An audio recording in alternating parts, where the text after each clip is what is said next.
Alright, so Splatoon 3 has already shown more of the Splatoon information, which we've been waiting for quite a while, more side order information going, because, like, it's been forever since we got that trailer in Nintendo Direct, and it's going to be, like, all the way in February when we actually get it. So, it's kind of, like, crazy that we're getting more information, but yes, we do have more information, such as the order sector, confirming Pearl as the drone, more information on Deadfish, those mysterious bonefish, and more in today's episode. Make sure to like and subscribe to help the channel and watch all the way through for even more help on the channel. And of course, we'll jump right into today's episode. Alright, so starting off, we have investigation reports on Order Sector, which I guess is the area of which all of Side Order is going to be taking place in by Squid Research Labs. And of course, we have the Spire Order, mysterious tower in the middle of the town. We know about this, we've talked about this, we're not going to waste too much time on it, but it looks like it says each floor structure seems to change every time we enter it. Meaning every time you enter one of the stages in the tower, it changes everything, which would make a lot of sense if this does want replayability options. It can't just be the same thing over and over again, so it probably will be different every single time. That seems like what it's trying to say. And of course, it says we can go up to the floors by using the elevator. We already know about that, but it is really cool that the floors change every single time. Okay, so next we have Agent 8, a young octoling, a species of octopus. It seems they are, connected to Off the Hook. They're friends with them. We already know about that. And it seems like they were pulled into the world of Order unexpectedly. Their friends apparently call them 8. We already knew about that. That's not too much information, but I guess the information you could take out of that is the world of Order, not just this area. It seems like the whole world is the world of Order. And it seems like they're brought here unexpectedly, so does that mean they did not come here to save someone? Does that mean that they were just brought here by accident? Of course, Pearl is here as well, and it seems in this world, Pearl of Off the Hook is to be transformed into a drone. We already knew about this for a while, but she's transformed into the drone. She's not piloting the drone from the inside, she's not controlling it remotely, she is the drone.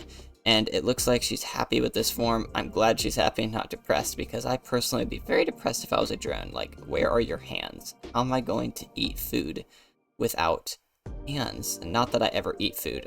Of course, I have to have a treadmill bring my food to me because I never move from my gaming chair. But looks like she's happy to help Agent 8 on her adventure while zipping through the air. I guess Agent 8 would be very happy to have a flying companion. But it's still unclear if you can just fly around infinitely with her. I don't think that's really wise. And of course, number 4, I forgot to mention there are numbers. There's 1, 2, 3, and 4 ominous enemies. While they look like fish skeletons, it's not clear whether they're life forms or machines. They seem to be acting in accordance with a larger object. Each one seems to have a habit of relentlessly stalking Agent 8. This is very interesting. They're working in accordance with a larger object. What is that larger object? And by larger, I don't think it means physically larger. I think it means that it actually is something more powerful, someone who is the big head honcho, the one in control. And we might find out a little bit more about that.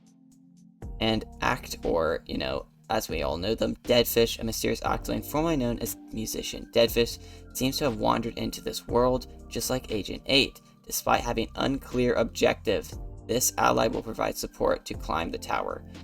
That is a very, very interesting thing that they have unclear objectives. I think I know what that larger object is. I think it's Deadfish, guys.